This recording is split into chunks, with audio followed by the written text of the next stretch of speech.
여러분, 우리 동탄 한마음교회 2025년도 표어가 무엇이죠? 뭐라고요? 살아나리라. 내가 생기를 너에게 들어가게 하리니 너희가 살아나리라. 이 표, 이 주제를 가지고 우리가 2025년도 한 해를 우리가 함께 맞이하게 되었습니다. 앞이 캄캄하고 막막해서 어디로 가야 할지, 어떤 길을 선택해야 할지 한 치 앞도 가늠할 수 없는 어떤 인생, 마른 뼈와 같은 내 인생 가운데 하나님께서 생기, 하나님께서 성령의 바람을 불어 넣어 주심으로 다시 한번 일어나는, 다시 한번 소망을 부여받는 그런 은혜를 사모하는 마음으로 우리가 2025년도 한 해를 함께 주님과 함께 맞이하게 되었습니다. 그래서 여러분의 삶 가운데 마른 뼈가 살아나는 놀라운 역사를 매일매일 매 순간 경험하고 계십니까? 여러분의 가정 가운데 생명의 역사가 나타나고 있냐고요. 지난주에는 35도, 36도가 넘는 찜통 더위가 계속되었는데 이번 주에는 엄청난 양의 비가 쏟아져 전국 곳곳에서 인명피해가 발생하고 있습니다. 이렇게 많은 비 올 거라 누가 예상이라 했겠습니까? 가까운 오산 지역에서는 고가도로 옹벽이 무너져 붕괴되는 사고가 있었어요. 그 옹벽 사이를 운전했던 40대 운전자가 그 옹벽에 덮쳐서 목숨을 잃는 그런 안타까운 사건도 있었습니다. 우리는 인생을 살다 보면 갑자기 쏟아지는 폭우와 같이 전혀 예상치 못하는 일들을 마주할 때가 있습니다. 전혀 예상치 못했기에 쏟아지는 그 폭우를 온몸으로 맞을 수밖에 없는 그런 상황을 우리가 맞닥뜨릴 때가 있습니다. 우산을 준비했다 할지라도 쏟아지는 그 폭우를 작은 우산으로 막을 수 있겠습니까? 신발이 젖을 수밖에 없어요. 여러분 살아가시면서 비바람 때문에 우산이 뒤집혀지는 그러한 경험들도 있었을 것입니다. 우산이 뒤집혀지면 어떻게 됩니까? 온몸으로 어김없이 그 온 비를, 쏟아지는 폭우를 우리가 맞을 수밖에 없다는 거예요. 오늘 본문에 누가 등장하고 있습니까? 요셉이 등장하고 있어요. 여러분, 요셉 그러면 어떤 인물로 기억하고 계십니까? 우리는 꿈꾸는 요셉, 30대 젊은 나이에 당대 최고의 힘과 권력을 자랑했던 그 애굽에서의 총리가 된 요셉, 성공한 요셉, 잘나가는 요셉, 꿈꾸는 대로 뭐든지 다 되는 요셉, 이렇게 기억하고 계시지 않습니까? 그래서 요셉의 인생을 불안한 사람들이 많이 있어요. 요셉과 같이 큰 인물이 되기를 바라는 마음으로 기독교 집안에서는 요셉이라는 이름으로 자녀의 이름을 짓는 그런 사람들도 많습니다. 그런데 여러분 아십니까? 요셉은 살아가면서 예상치 못한 인생의 비바람을 맞았다는 사실을 알고 계십니까? 그것도 한두 번이 아니라 수없이 많은 비바람, 폭우를 맞으며 인생의 길을 통과했던 요셉입니다. 그래서 그 예상치 못한 인생의 비바람 앞에서 눈물을 흘리고 한숨을 쉬어야 했던 그런 요셉이었어요. 요셉의 가정 환경을 한번 살펴볼까요? 정상적인 가정이 아니었습니다. 요셉의 아버지가 누구였죠? 요셉의 아버지가 누구였죠? 유다요? 네. 요셉의 아버지는 야곱이죠. 야곱. 여러분, 야곱에게는 몇 명의 아내가 있었습니까?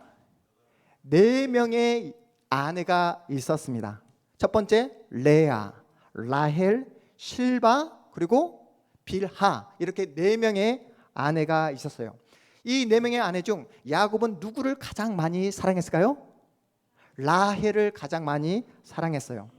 야곱은 라헬을 사랑했지만 하나님은 나머지 3명의 아내에게는 자녀를 숨풍숨풍 낳게 하는 그 은혜를 허락해 주셨지만 이 야곱이 사랑했던 라헬에게는 자녀를 주었다 주지 않았다? 주시지 않았습니다. 야곱이 라헬을 통해서 한 명의 자녀도 낳지 못할 그 시기에 이 3명의 아내를 통해서 야곱은 몇 명의 아들을 낳게 됩니까? 10명의 아들을 낳게 되는 것이죠. 자녀를 낳지 못한 라헬, 아무리 남편의 사랑을 받고 남편의 지지를 받고 있지만 마음 가운데 말할 수 없는 상처를 가지고 살아가고 있는 거예요. 이 라헬 가만히 그저 가만히 그렇게 살아가겠습니까? 하나님 앞에 매달리며 간절히 부르짖으며 아들을 달라고 그렇게 간절히 라헬은 눈물로 기도했습니다. 그래서 하나님이 라헬에게 주신 아들이 누구냐면 오늘 본문에 등장하고 있는 요셉입니다. 야곱의 몇 번째 아들? 11번째 아들이에요. 라헬은 이 요셉을 주신 하나님께 감사함으로 이 상황을 만족함으로 이 상황을 받아들이는 것이 아니라 요셉 한 명만으로 만족할 수 없었어요. 왜냐하면 라헬의 마음 가운데는 상처가 있었고 지금까지 나머지 3명의 그 야곱의 아내에게 받은 그 구박과 그 한과 그 시기와 질투를 풀어보고 싶어서 더욱더 하나님께 매달리며 기도합니다. 무엇을 달라고? 아들을 더 달라고. 그래서 11번째 하나님께서 주신 그 야곱의 아들, 자신에게 있어서는 첫 번째 아들, 그 아들의 이름을 뭐라고 지었다고요? 요셉이라고 지었는데 요셉의 이름이 무엇인지 아십니까? 그래서 뭐라고요? 김혜경 집사님? 네, 상처가 있었어요. 한이 있었습니다. 이 한 명의 아들로 만족할 수 없어서 라헬이 지었던 이름이 요셉인데 요셉의 이름의 뜻이 뭐라고요? 더하다. 더하다. 하나님 아들 한 명 더 주십시오. 한 명 더 주십시오. 더하다라는 이름의 뜻을 가진 요셉으로 이름을 짓게 된 것입니다. 하나님은 라헬의 그 간절한 기도에 응답해 주세요. 그래서 얻은 두 번째 아들의 이름이 누구이죠? 라헬이 낳은 베냐민입니다. 베냐민. 베냐민은 야곱의 몇 번째 아들? 12번째 아들이에요. 하지만 이 라헬이 야곱의 12번째 아들을 낳다가 그만 죽게 됩니다. 우리 도표 한번 볼까요? 그래서 도표를 보시면 아브라함 다음에 이삭 다음에 야곱이죠. 그리고 야곱이 낳은 12명의 아들인데 야곱에게 몇 명의 아내가 있었다고요? 4명. 첫 번째 레아, 라헬, 비라, 실바. 보십시오. 첫 번째 레아를 통해서 장남 루벤부터 시작해서 장남 루벤입니다. 시몬, 레이, 유다, 이사갈, 스불론, 디나. 한 명의 그 딸 디나를 낳게 돼요. 첫 번째 레아를 통해서 보십시오. 유다를 통해서 누가 나오게 됩니까? 다윗이 나오게 되고 다윗의 족보를 통해서 우리가 믿고 의지하는 예수 그리스도가 유다를 통해서 이렇게 나오게 되는 거야. 유다, 다윗, 그리고 예수 그리스도. 아시겠죠? 라헬을 보십시오. 야곱이 가장 사랑했던 아내 라헬입니다. 그런데 요셉을 낳고 그리고 다음에 베냐민을 낳고 죽게 되는 것이죠. 비라는 누굽니까? 라헬의 몸종이에요. 몸종. 그래서 자신이 아들을 낳지 못하니까 야곱에게 비라를 주는 것이죠. 그래서 비라를 통해서 단과 낫발리가 나오고요. 그리고 실바는 레아의 몸종입니다. 그래서 실바를 통해서 각각 아셀이라는 아들이 나오게 되는 거예요. 여러분, 야곱이 낳은 아들이 몇 명이라고요?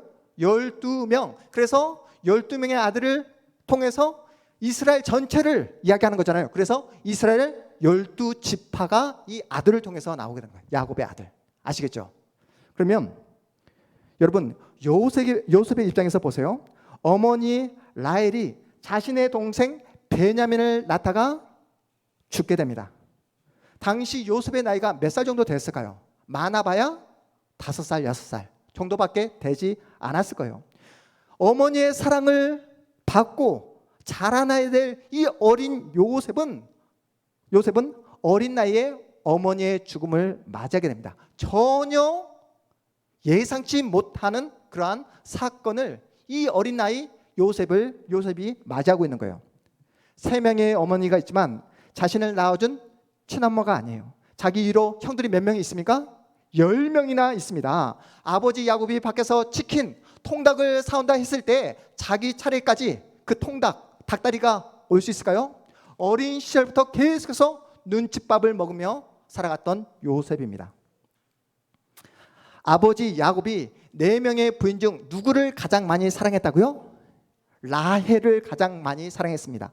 그렇게 사랑했던 라헬이 이 세상을 떠나고 낳은 그 요셉을 바라보며 얼마나 애틋한 마음이 들었겠습니까? 요셉을 바라보며 베냐민을 바라볼 때마다 자신이 사랑했던 라헬을 그리워했을 거예요. 그래서 나머지 10명에게는 허름한 옷을 입혔던 야곱이, 라헬을 사랑했던 야곱이 라헬이 낳은 요셉에게만큼은 어떤 옷을 입혔다고 성경이 나오고 있습니까? 채색 옷을 입혔다라고 성경이 밝히고 있습니다. 채색 옷을 입혀서라도 엄마 없는 요셉의 마음을 조금이라도 안아주고 싶은 그런 아버지 야곱의 마음이었습니다. 하지만 이러한 야곱의 모습을 볼 때마다 형들은 더욱더 요셉을 미워합니다. 아버지가 요셉만 편애한다고 더욱더 요셉을 힘들게 하고 요셉에 대한 미움이 갈수록 커져만 가는 것이죠. 아버지 야곱이 요셉을 사랑하면 사랑할수록 요셉을 향한 형들의 괴롭힘의 강도는 더욱더 커져갔어요. 아마도 요셉은 어린 동생 베냐민을 데리고 들판에 나가 하늘을 바라보며 하늘에 빛나는 별을 바라보며 수없이 먼저 떠나버린 엄마 라헬을 불렀을 것입니다.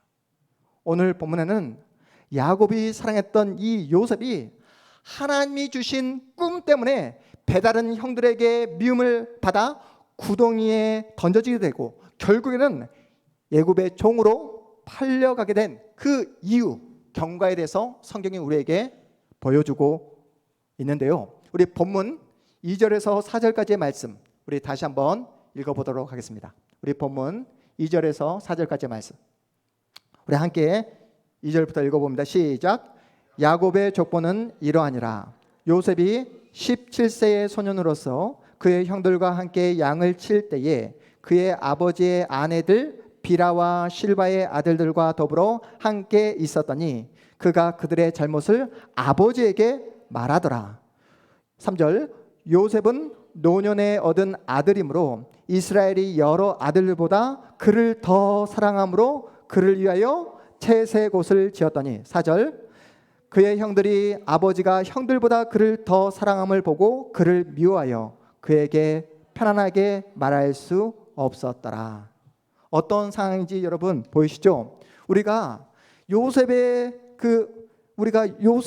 편들어주고 요셉에게 뭔가 더 많은 지지를 보이고 싶지만 마음에 걸리는 내용이 무엇입니까? 형들의 잘못을 시시콜콜 아버지에게 고자질하는 그 요셉의 모습을 볼 때 형들한테 미움받을 만한 그런 행동을 요셉이 하는구나. 거기다가 아버지가 특별히 누구만을? 요셉만을 편애하고 있어요. 형들 입장에서는 요셉이 가만히만 있어도 너무나 미운데 자신들의 그 잘못된 행동, 비행을 꼬치꼬치 세세하게 고자질하는 그 요셉의 모습을 보면서 요셉을 가만둘 수 없었습니다. 더 나아가 요셉이 황당한 꿈을 꾸잖아요. 꿈을 꾼 다음에 혼자만 알고 있고 혼자만 품고 있으면 되는데 굳이 아버지에게 말하고 자신을 미워하는 형들에게 다 하나하나 세세하게 다 밝힙니다. 우리 본문 그래서 5절에서 7절까지 말씀 우리 다시 한번 읽어보겠습니다. 시작. 5절 시작. 요셉이 꿈을 꾸고 자기 형들에게 말하매 그들이 그를 더욱 미워하였더라. 6절. 요셉이 그들에게 이르되 청하건대 내가 꾼 꿈을 들으시오. 7절. 우리가 밭에서 곡식단을 묶더니 내 단은 일어서고 당신들의 단은 내 단을 둘러서서 절하더이다. 이러한 요셉의 행동이 여러분 어떤 모습으로 비춰지십니까? 너무나 나댄다. 그리고 그냥 본인만 알고 있으면 되는데 너무나 자발 떤다. 눈치가 없어도 너무 없다. 이런 생각 들지 않습니까? 형들의 반응을 성경이 이렇게 밝히고 있어요. 8절입니다. 8절 보겠습니다. 시작. 그의 형들이 그에게 이르되 네가 참으로 우리의 왕이 되겠느냐? 참으로 우리를 다스리게 되겠느냐 하고 그의 꿈과 그의 말로 말미암아 그를 더욱 미워하더니 네가 아버지의 사랑을 독차지한다고 이제는 눈에 뵈는 게 없는구나. 네가 우리를 다스릴 수 있는 다스리는 왕이 된다고 하면서 형들은 더욱더 심하게 요셉을 미워하고 요셉을 괴롭히기 시작합니다. 하지만 요셉은 여기서 멈추지 않아요. 우리 본문 9절 10절도 다시 한번 읽어보겠습니다. 9절 10절입니다. 시작. 요셉이 다시 꿈을 꾸고 그의 형들에게 말하여 이르되 내가 또 꿈을 꾼즉 해와 달과 11별이 내게 절하더이다 하니라. 10절 그가 그의 꿈을 아버지와 형들에게 말하매 아버지가 10절 시작. 그가 그의 꿈을 아버지와 형들에게 말하매 아버지가 그를 꾸짖고 그에게 이르되 내가 꾼 꿈이 무엇이냐? 나와 내 어머니와 내 형들이 참으로 가서 땅에 엎드려 내게 절하겠느냐? 여러분, 이 모든 일련의 사건들을 보면서 요셉에 대한 평가가 어떻습니까? 그냥 가만히나 있지 스스로 미움을 자초한다 라고 생각되어지지 않습니까? 고자질하는 것에서 멈추지 않고 이상한 꿈 얘기를 하는 요셉이 여러분 이해가 되십니까? 어떻게든 요셉의 편을 들어주고 싶지만 요셉의 이러한 행동이 이해가 되지 않잖아요. 그런데 보십시오. 요셉의 형들이 어떤 사람들입니까? 지금까지 요셉의 형들이 저질렀던 악행 그리고 그들이 행했던 잘못된 모습이 무엇인지 여러분 아십니까? 야곱에게는 12명의 아들이 있었고 1명의 딸이 있었다라고 말씀드렸잖아요. 누구를 통해서 낳은 딸? 레아를 통해서 낳은 1명의 딸 누구? 디나라는 딸이 있습니다. 이 디나라는 딸이 세겜 땅을 놀러 가게 되었어요. 세겜 땅에 놀러 갔다가 홀로 놀러 갔다가 그 세겜 땅 추장으로부터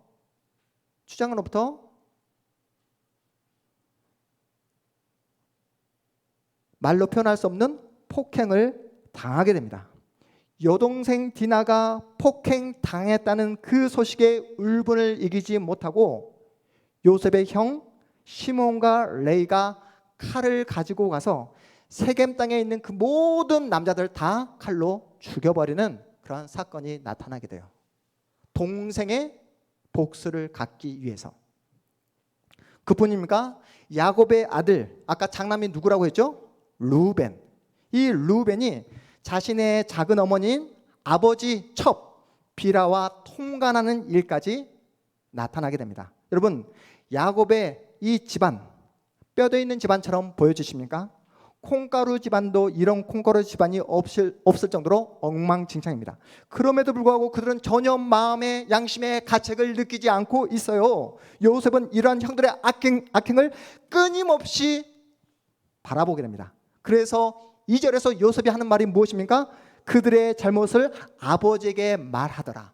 그들의 잘못을 아버지에게 말하더라. 이 말은 단순한 고자질이 아니라 요셉의 형들이 하나님 앞에서 이루 말할 수 없는 악행 범죄를 저질렀음을 고발하고 있는 내용인 것입니다.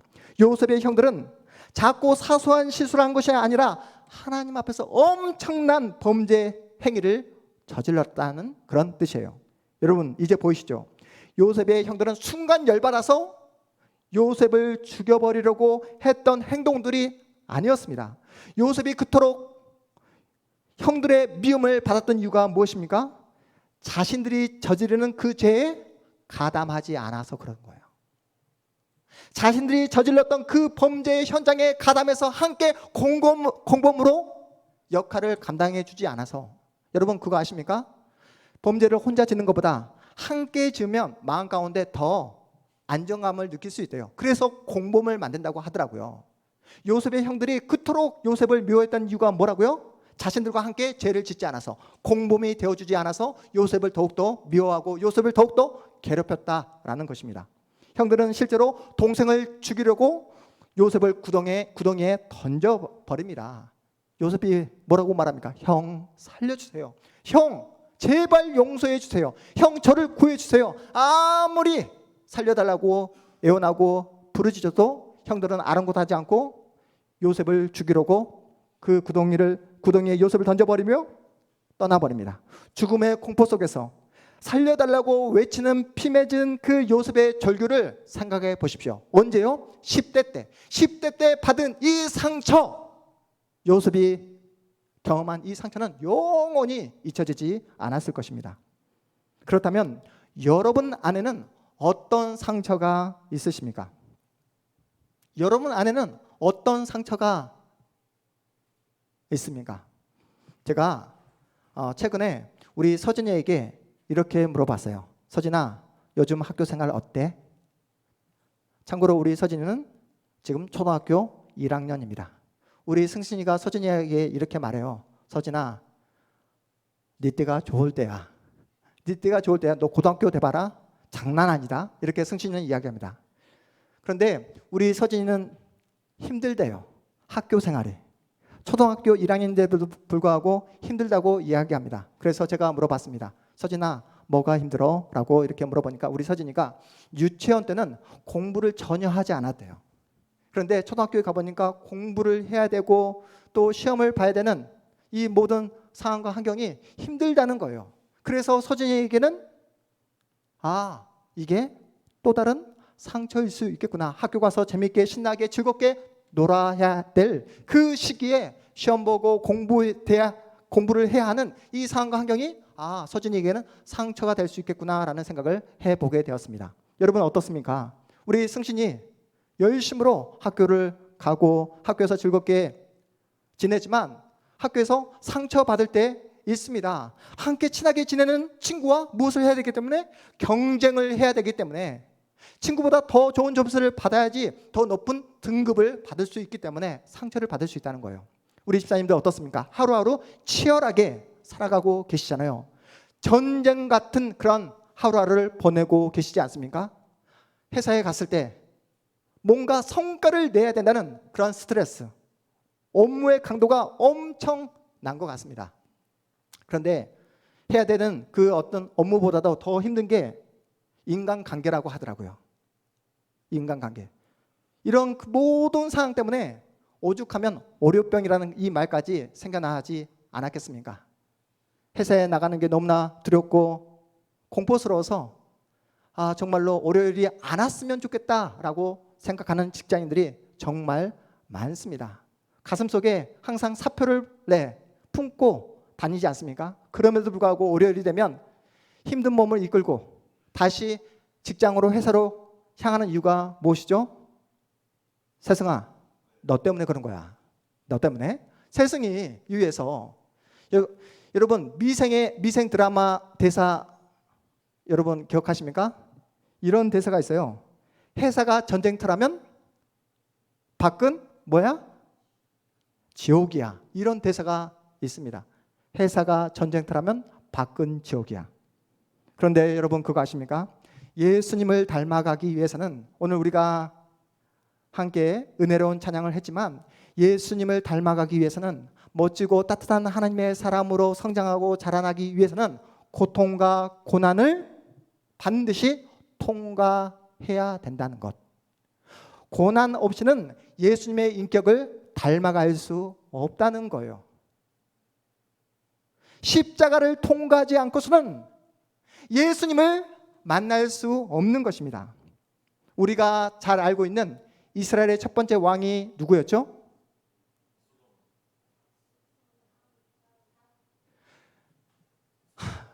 이스라엘 첫 번째 왕이 다윗이에요? 그렇습니다. 우리 세승이 이스라엘 첫 번째 왕은 사울이에요. 여러분 사울 왕은 고난과 고통이 찾아올 때 하나님을 찾지 않았어요. 오히려 하나님을 떠나버렸습니다. 블레셋이라는 족국이 이스라엘을 쳐들어왔을 때 이때 사울은 하나님을 바라보고 하나님을 의지하며 하나님께 매달린 것이 아니라 누구를 찾아가죠? 사울이? 무당을 찾아갑니다. 무당을 찾아갑니다. 사울은 고난이라는 비바람 앞에서 완전히 무너져버린 그런 대표적인 인물이에요. 여러분 우리 인생 가운데 고난과 고통이 찾아올 때 가장 먼저 우리가 해야 될 반응이 무엇인지 아십니까? 인생에 예의치 않은 비바람, 폭우가 나에게 쏟아져 올 때 우리가 반드시 해야 될 행동 반응이 무엇인지 아십니까? 뭘까요? 곧장, 곧바로 뭔가 액션을 취할 것이 아니라 뭐요? 하나님이 일을 하실 수 있도록 시간을 버는 거예요. 시간을 끄는 것입니다. 하나님이 일하실 수 있도록 여러분 그 자리에서 잠잠히 하나님을 바라보는 그 반응을 보이셔야 된다는 거예요. 요셉의 형들은 자신의 여동생 디나가 세겜의 추장에게 강간을 당했다는 소식을 듣자마자 분노를 이기지 못하고 곧장 칼을 뽑아서 세겜 땅에 있는 모든 남자들 다 칼로 죽여버렸습니다. 반대로 요셉은 이해할 수 없고 설명할 수 없는 그 고난과 고통이 자신의 인생 가운데 찾아왔을 때 그 자리에서 털썩 주저앉아 절망하며 낙심한 것이 아니라 무엇을 했죠? 하나님이 일하실 수 있도록 시간을 끄는 그런 믿음의 반응을 보였습니다. 여러분, 지금 우리가 맞이하는 상황이 어떠합니까?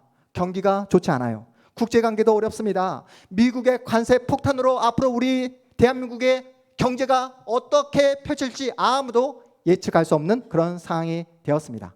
이상기후로 한 주 전만 해도 35도가 넘는 그 폭염이 지속되다가 이번 주에는 전국에 엄청난 양의 비가 쏟아지고 있습니다. 그래서 지금 수많은 이재민이 발생하고 말았어요. 예상치 못한 고난이 나에게 찾아왔을 때 그 자리에서 털썩 주저앉아 모든 것을 자포자기하고 절망할 것이 아니라 심호흡을 깊게 한 다음 생각을 해보는 거예요. 뭘 해봐야 된다고요? 생각을 해봐야 합니다. 정신없이 달려갔던 나의 발걸음을 멈추고 지금까지 나를 보여주시고 인도해 주신 분이 누구신지 생각해 보는 거예요. 요셉처럼 파란만장한 인생은 아니었어도 여러분 지금까지 살아오시면서 얼마나 힘들고 어려운 인생의 길을 통과해 오셨습니까? 요셉처럼 죽을 고비를 넘기지는 않았지만 우리도 한순간에 와르르 내 인생이 무너져 버릴 것 같은 그러한 인생의 위기를 한두 번쯤 여러분 경험해 보셨잖아요. 그런 위기의 순간에 누가 나를 구해 주셨는지, 누가 나를 붙잡아 주셨는지, 누가 나를 보호해 주셔서 지금 이 자리까지 올 수 있는지 여러분 생각해 보자는 것입니다. 그래서 지금까지 지내온 것 돌이켜보면 모든 것이 누구의 은혜라? 주님의 은혜인 줄 믿으시기 바랍니다. 과거를 돌이켜보았을 때 내 모든 삶을 지켜주신 하나님을 가리켜 우리는 어떤 하나님으로 고백합니까? 우리 화면 볼까요? 두 번째 화면. 과거를 돌이켜보았을 때 여러분 내 모든 삶을 지켜주신 하나님, 어떤 하나님? 큰 소리로 에베네셀 하나님. 과거에 나를 지켜주시고 나를 보여주신 하나님을 가리켜 우리는 에베네셀 하나님으로 고백하고 있습니다. 그렇다면 현재 지금 나를 보호해주시고 나를 지켜주시고 나와 늘 함께해 주시는 하나님을 가리켜 우리는 어떤 하나님으로 고백합니까? 임마누엘 하나님으로 고백합니다. 과거에 나를 보여주신 하나님, 지금도 현재도 나를 지켜주시는 그 하나님, 여기서 끝나지 않고 내일도 모레도 미래 내 인생 앞으로의 모든 내 인생과 운명을 지켜주심으로 하나님께서 약속하신 신실한 그 자리까지 반드시 보호해 주실 그 하나님을 우리는 여호와 일의 하나님으로 고백하고 있습니다. 여러분 과거, 현재, 미래 여러분의 인생과 운명을 지키시는 하나님이 누구시라고요?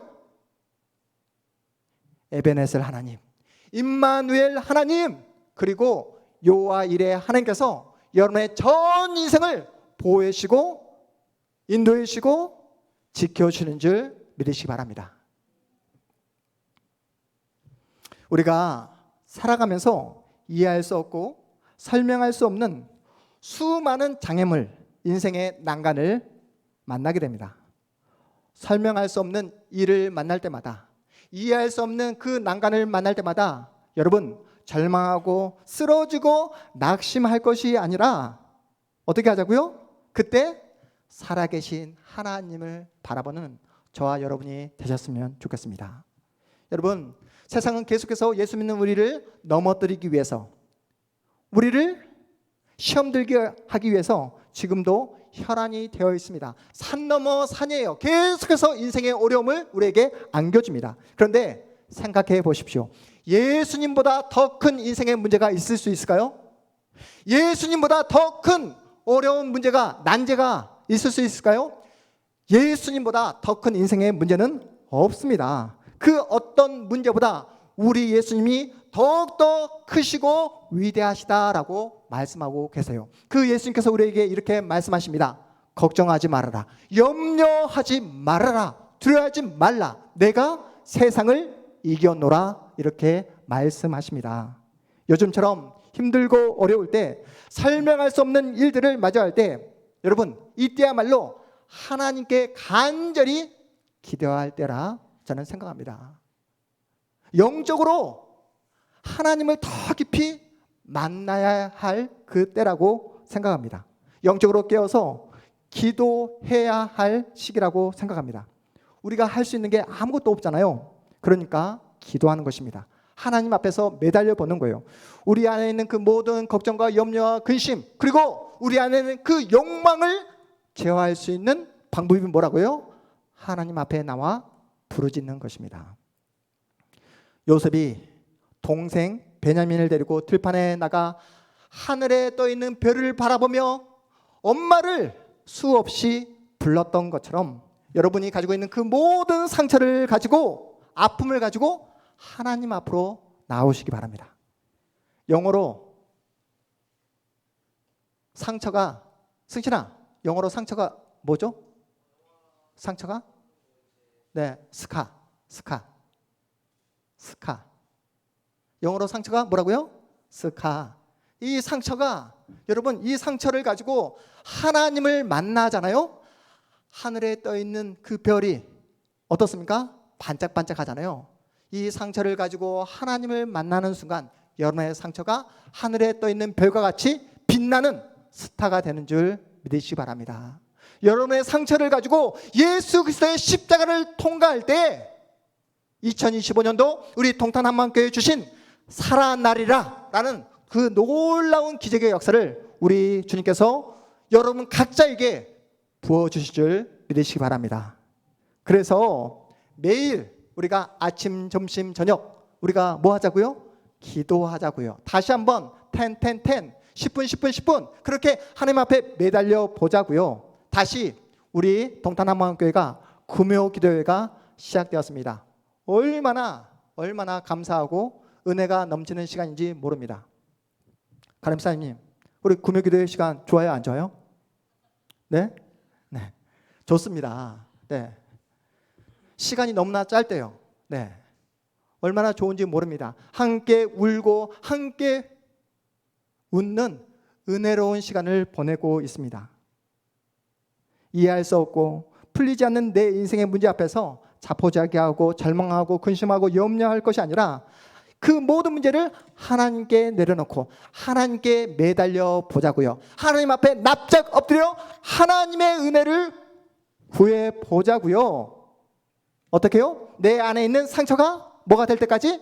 별이 되는 그 순간까지 한번 매달려 보자고요. 이렇게 하나님께 기도하자, 하나님께 매달려 보자, 하나님께 엎드려 보자, 이렇게 여러분에게 간곡하게 부탁드리면 이렇게 말씀하시는 분도 계실 거예요. 기도한다고 해서 뭔가 달라질 게 있을까요? 기도한다고 해서 뭔가 변할 수 있겠습니까? 이런 부정적인 생각이 여러분 안에 올라올 때 있지 않습니까? 그런데 여러분 간절하게 하나님을 찾은 적이 언제이십니까? 정말로 간절하게 하나님께 매달려 기도해 보신 적은 언제이십니까? 여러분 마음속에 이런 부정적인 생각이 올라올 때마다 여러분의 영혼을 향해서 믿음으로 선포하시기 바랍니다. 하나님께서 함께 하시면 내 인생은 절대로 망하지 않아.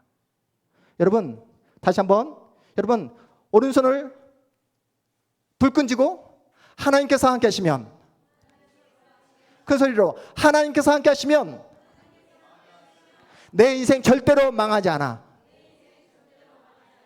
여러분이 하나님 앞에 나와서 여러분의 상처를 가지고, 여러분의 인생의 어려움을 가지고 하나님 앞에 나와 무릎 부르짖고 기도하면 하나님께서 여러분의 인생, 여러분의 자녀, 여러분의 가정, 우리 교회, 더 나아가 우리 국가 민족을 끝까지 책임져 주신 줄 믿으시기 바랍니다. 여러분, 이렇게 믿음으로 담대하게 선포할 수 있는 사람이 누구밖에 없습니까? 날마다 하나님과 동행하는 여러분만이, 날마다 예수님 앞에 나와서 무릎으로 기도하는 여러분만이 믿음으로 선포할 수 있습니다. 우리가 살아가는 이 세상이 어떤 세상입니까?